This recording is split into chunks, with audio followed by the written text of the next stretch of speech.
রাজনীতিবিদরা, আমাদের দেশের চুরেরা নিজের নামে তো চুরি করেছে, নিজের বউয়ের নামে চুরি করেছে, নিজের সন্তানদের নামে চুরি করেছে, নিজের শালার নামে চুরি করেছে, নিজের শালীর নামে চুরি করেছে, নিজের শ্বশুরের নামে চুরি করেছে, শাশুড়ির নামে চুরি করেছে। গোটা রাষ্ট্রের অর্থনীতিকে পঙ্গু বানিয়ে দিয়েছে ওরা, ঠিক কিনা জুড়ে বলেন? এই সমস্ত চোরগুলো ধারাবাহিকভাবে বাংলাদেশটাকে খুঁড়ে খুঁড়ে খাচ্ছে। এদের বিরুদ্ধে অবস্থান নেওয়া ছাড়া আমাদের এই মুহূর্তে বিকল্প আর কোনো রাস্তা এই মুহূর্তে আমাদের নাই, ঠিক কিনা জুড়ে বলেন? সম্মানিত ভাইয়েরা, আল্লাহ রাসূল সাল্লাল্লাহু আলাইহি ওয়াসাল্লামের কাছে বিচার গেছে, কুরাইশ বংশের মাখজুম গোত্রের এক নারী চুরি করেছে। নবীজি বিচারক হিসেবে, জাস্টিস হিসেবে কেমন ছিলেন এই কথাটা বলে আজকের আলোচনা আমি শেষ করছি। নবীজির কাছে খবর গেছে, কুরাইশ বংশের নাম কি? কুরাইশ, গোত্রের নাম মাখজুম, নবীজির বংশ। এই মাখজুম গোত্রের এক সম্ভ্রান্ত মহিলা চুরি করেছে, এটা ধরা পড়েছে। নবীজির কাছে বিচার গেছে। আল্লাহ রাসূল সাল্লাল্লাহু আলাইহি ওয়াসাল্লাম ইসলামী শরিয়ার ভিত্তিতে, সমস্ত সাক্ষ্য প্রমাণের ভিত্তিতে প্রমাণিত হয়েছে এই মহিলা চোর, নিজের বংশের, নবীর বংশের। কিন্তু আল্লাহর নবী রায় দিলেন, যাও, চোরের শাস্তি কি একটু বলেন তো শুনি। ওয়াসারিকু ওয়াসারিকাতু ফাকতাউ আইদিয়াহুমা, চোর পুরুষ চোর নারী যদি চুরি করে প্রমাণিত হয় তার হাত কেটে দাও। নবীজি আদেশ করলেন, যাও তার হাত কেটে দাও। পুরো কুরাইশ বংশ বিমর্ষ হয়ে গেছে। এই কুরাইশ বংশের একজন মহিলার হাত কাটা মানে পুরো বংশের হাত কাটা। এবং এই বংশটা তো নবী মুহাম্মদ সাল্লাল্লাহু আলাইহি ওয়াসাল্লামের নিজেরও। এই জন্য নবীজির কাছে সুপারিশ পাঠাবার জন্য কারে দিয়ে কথা বলা যায়, সুপারিশ নেওয়া যায়, সুপারিশ করা যায়। চিন্তা করলেন, নবীজির সবচেয়ে বিশ্বস্ত এক সাহাবী ছিলেন, বয়সে কম কিন্তু বিশ্বস্ততার ক্ষেত্রে সবচেয়ে কাছে, নাম হচ্ছে উসামা ইবনে যায়েদ রাদিয়াল্লাহু তাআলা আনহু। যায়েদ ইবনে হারেসার সন্তান, নবীজির নাতি। হযরত উসামার কাছে গেছে, গোটা কুরাইশ বংশের মাখজুম গোত্রের সবাই গেছে, গিয়া বলে, রাসূল তো চুরির দায়ে সাব্যস্তকৃত দণ্ডপ্রাপ্ত আসামিকে হাত কাটার নির্দেশ দিয়েছে, কিন্তু সে তো আমাদের বংশের, নবীরও বংশের। আমরা কেউ গিয়া নবীকে বলার সাহস পাবো না। তুমি একটা কাজ করো, নবীজি তোমার পরামর্শ গ্রহণ করেন। নবীজি অত্যন্ত ক্রাইসিস সিচুয়েশনে তোমার কাছ থেকে বুদ্ধি নেন। তুমি একটা কাজ করো, তুমি একটু রাসূলের কাছে গিয়া বলো, অন্তত পক্ষে নবীজি শাস্তিটা যেন লঘু করে দেন। হাত কাটা মানে হাত কাটার বিধানটা রহিত করে তিনি যেন অন্য কোনো জরিমানা সাব্যস্ত করেন। আমরা সবাই মিলে এটা দিব। তুমি একটু রাসূলকে দেখো রাজি করাতে পারো কিনা। ওসামা ইবনে যায়েদ রাদিয়াল্লাহু তাআলা আনহু ছোট মানুষ তো খুব একটা বুঝে উঠতে পারলেন না।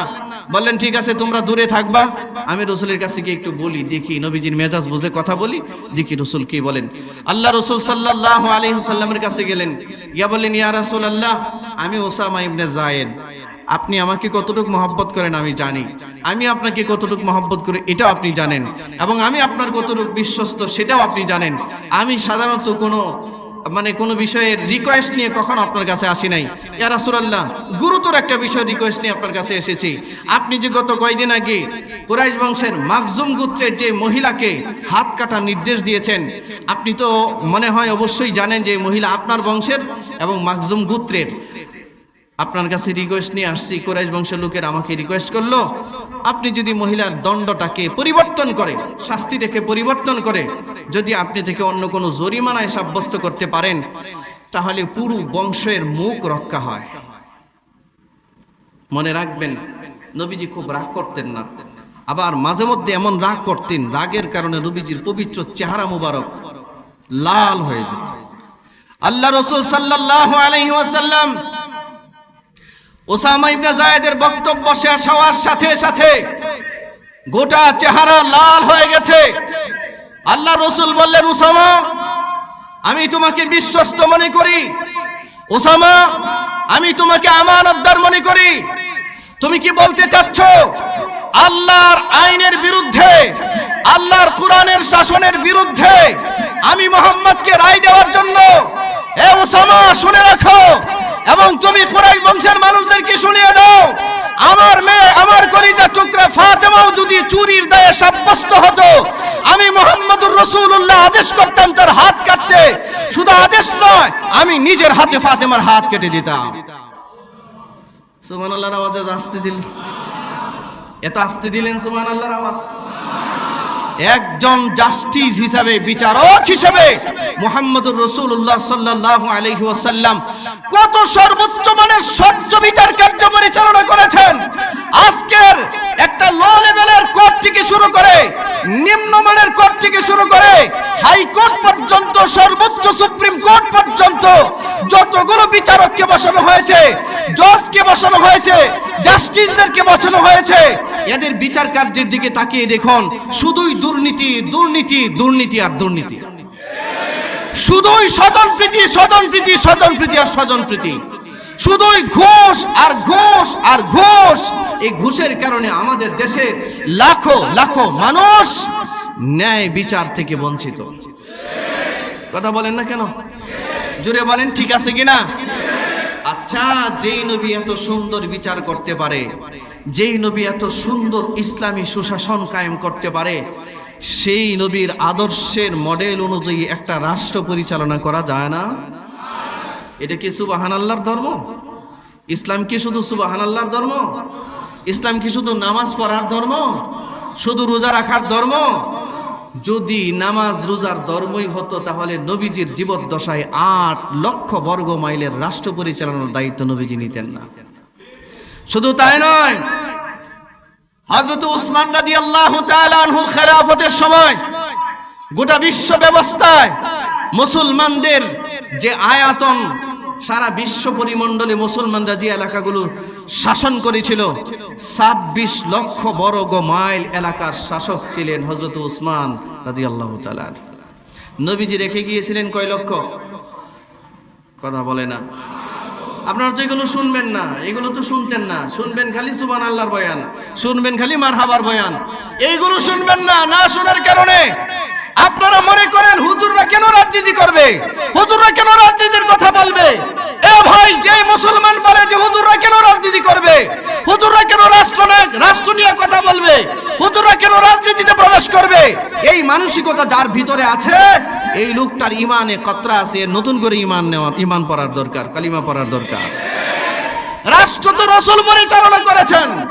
আপনি যদি রাজনীতির বিরুদ্ধে, ইসলামী রাজনীতির বিরুদ্ধে আঙ্গুল উঠান, তাহলে এই আঙ্গুলটা নবী মুহাম্মদুর রাসূলুল্লাহর বিরুদ্ধে উঠাতে হয়, ঠিক কিনা জোরে বলেন? আপনি যদি ইসলামী শাসন ব্যবস্থার উপরে আঙ্গুল উঠান, ইসলামী শরিয়ার উপরে আঙ্গুল উঠান, তাহলে এই আঙ্গুল উঠাতে হবে হযরত আবু বকর, ওমর, ওসমান, আলীর বিরুদ্ধে, ঠিক না? এই আঙ্গুল উঠাতে হবে কোরআন সুন্নাহর বিরুদ্ধে। সম্মানিত ভাইয়েরা আমার, এতক্ষণ পর্যন্ত আমরা যা শুনলাম, নবীজির রাষ্ট্র ব্যবস্থা, নবীজির শাসন ব্যবস্থা, নবীজি জাস্টিস হিসেবে কেমন ছিলেন, নবীজি রাষ্ট্র নায়ক হিসেবে কেমন ছিলেন, আমাদের বুঝতে কি খুব অসুবিধা হইল? তো এতক্ষণ যা বললাম, বলার পরে কি আমরা এটুকুন বুঝলাম যে আলেম ওলামাদের, দিনদার মানুষদের রাজনীতি করার দরকার নাই? রাজনীতি করবে চরিত্রহীন গায়িকা নায়িকা, ফাইটটা যায়, সিরা যায়, গান গাইতো যারা, এরা। হ্যাঁ, এই পুরো আলোচনার আজকে শেষ করলাম, আপনাদের কাছে এই বার্তাটা দিচ্ছি, মনে রাখবেন, যতক্ষণ পর্যন্ত আমরা সচেতন না হয়ে আমরা আমাদের নেতা নির্বাচন করতে না পারবো, কোনো চোর, কোনো বদমাইশ, কোনো চরিত্রহীনকে যদি এমপি হিসেবে আমরা নির্বাচিত করি, তাকে যদি আমরা ঘুষ নিয়ে ভোট দেই, আর সে যদি সংসদে যায়, সংসদে গিয়া যদি শরিয়া বিরোধী কোনো আইন প্রণয়ন করে, ইসলাম বিরোধী কোনো আইন প্রণয়ন করে, মুসলমানদের বিরুদ্ধে কোনো আইন প্রণয়ন করে, শিরিককে উজ্জীবিত করবার জন্য যদি কোনো আইন প্রণয়ন করে, মূর্তি পূজাকে প্রতিষ্ঠিত করবার জন্য যদি সে কোনো আইন প্রণয়ন করে, তাহলে এই পাপের সমস্ত দায়ভার আপনি যে তারে ভোট দিয়েছেন আপনারও নিতে হবে। কারণ আপনার ভোটে নির্বাচিত হয়ে সে সংসদে গিয়ে আইন প্রণয়ন করেছে। তাহলে রাষ্ট্র পরিচালনায় নবীজি সফল ছিলেন না ব্যর্থ ছিলেন? রাষ্ট্র পরিচালনায় হযরত আবু বকর সফল ছিলেন না ব্যর্থ ছিলেন? হযরত ওমর রাষ্ট্র পরিচালনায় সফল ছিলেন না ব্যর্থ ছিলেন? হযরত উসমান রাষ্ট্র পরিচালনায় সফল ছিলেন না ব্যর্থ ছিলেন? হযরত উসমান হযরত আলী রাষ্ট্র পরিচালনায় সফল ছিলেন না ব্যর্থ ছিলেন? যাদেরকে খুলাফায়ে রাশিদিন বলা হয়, যে জামানাকে রাসূল যে জামানার ব্যাপারে বলেছেন খায়রুল কুরুনি কারনি, এই জামানায় নবীজি রাষ্ট্র পরিচালনা করেছেন।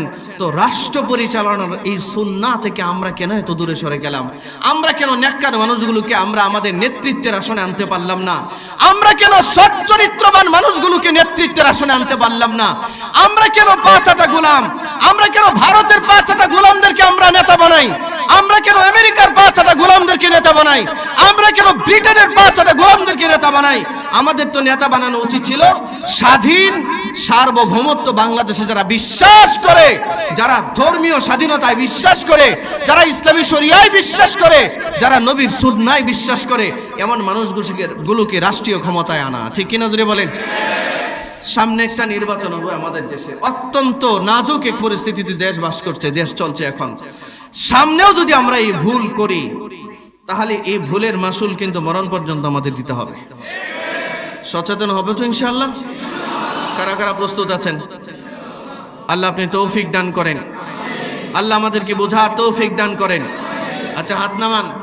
তাহলে কি বোঝা গেল? মসজিদে রাজনীতির কথা বলা যাবে না, মসজিদে হক বাতিলের কথা বলা যাবে না, মসজিদে অন্যায়ের প্রতিবাদ করা যাবে না, মসজিদে সৎ কাজের আদেশ দেওয়া লাগবে না, কোনো দুর্নীতিবাজ দুর্নীতি করলে সমালোচনা করা যাবে না, কোনো চাঁদাবাজি করলে তার বিরুদ্ধে মসজিদে বলা যাবে না, কোনো চরিত্রহীন তার বিরুদ্ধে কি মসজিদে কথা বলা যাবে না, কোনো স্বৈরাচারের বিরুদ্ধে কি মসজিদে কথা বলা যাবে না? অবশ্যই যাবে। এই মেধাটা, এই মাথাটা, এই মস্তিষ্কটা, এই দেমাগটা রেডি করেন যে বাতিলের বিরুদ্ধে প্রথম আওয়াজটা যেখানে হবে এটা হলো মসজিদের মিম্বার, এখান থেকেই আসতে হবে আওয়াজ। ঠিক কিনা জোরে বলেন? আল্লাহ আমাদেরকে এটা বুঝবার তৌফিক দান করুন। নবীজির রাষ্ট্র পরিচালনার পদ্ধতি অনুসরণ করে, নবীজির শাসন ব্যবস্থা অনুসরণ করে আমাদের সমাজে আমাদেরকে একটা সুশাসন ভিত্তিক, শরিয়া ভিত্তিক রাষ্ট্র কায়েম করবার, এই দিন কায়েমের আন্দোলনে আমাদের সবাইকে আল্লাহ অংশগ্রহণ করার তৌফিক দেন। এই দিন কায়েমের আন্দোলনে আমরা সবাই থাকবো, এই প্রতিশ্রুতি আল্লাহর ঘরে দেন। সবাই হাত উঠে আল্লাহকে জানান দেন। আল্লাহ আপনি